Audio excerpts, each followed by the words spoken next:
Hello everyone.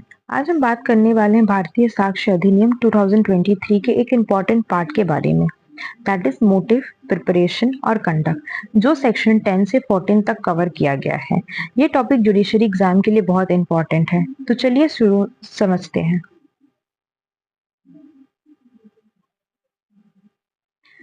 Section 10 motive, preparation and conduct.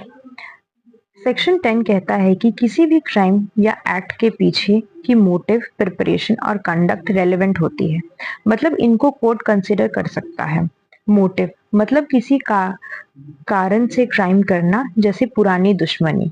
Preparation मतलब पहले से प्लानिंग करना, जैसे हथियार लेना या किसी को धमकाना।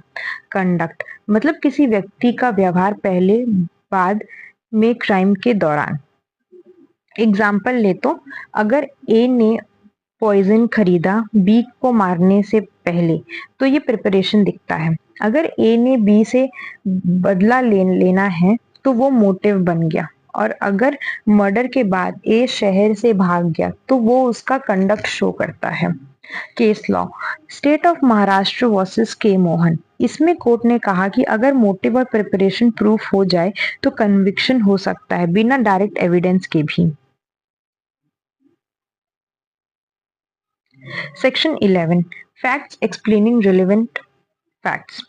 सेक्शन 11 कहता है कि ऐसे फैक्ट्स जो किसी और रिलेवेंट फैक्ट को एक्सप्लेन करते हैं या इंट्रोड्यूस करते हैं, वो भी रिलेवेंट होते हैं। सिंपल शब्दों में, अगर किसी स्टेटमेंट या कन्फेशन का समझना है तो उसके पहले क्या हुआ या बाद में क्या हुआ, वो सब इम्पोर्टेंट हो जाता है।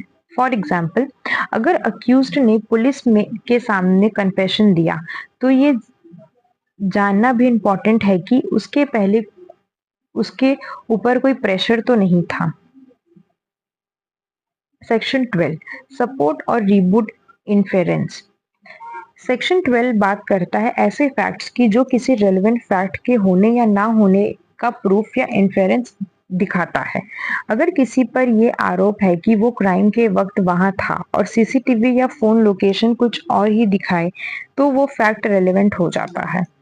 फॉर एग्जाम्पल, अगर ए के फोन की लोकेशन उस वक्त किसी दूसरे शहर में हो जब क्राइम हुआ, तो ये इन्फेरेंस रेब्यूट करता है।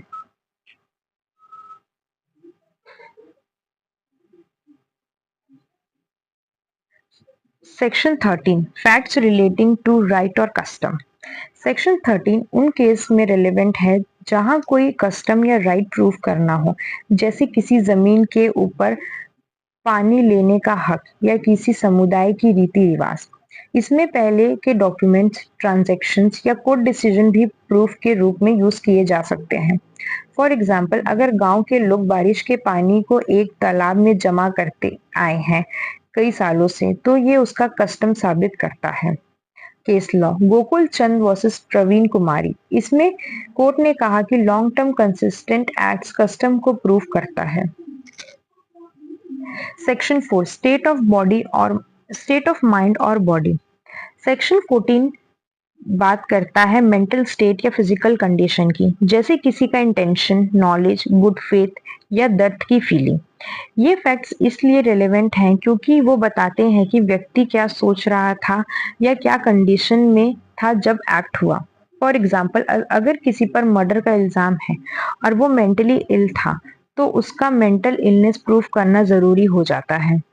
Case law, R versus Toulson. इसमें कोर्ट ने एक्सेप्ट किया कि अगर किसी औरत को जेन्युइनली लगता है कि उसका पति मर गया, तो उसकी गुड फेथ रेलेवेंट है। समरी टेबल, चलिए एक बार क्विक रिवीजन करते हैं। सेक्शन 10 मोटिव, प्रिपरेशन और कंडक्ट इंटेंशन प्रूव करने में मदद करता है।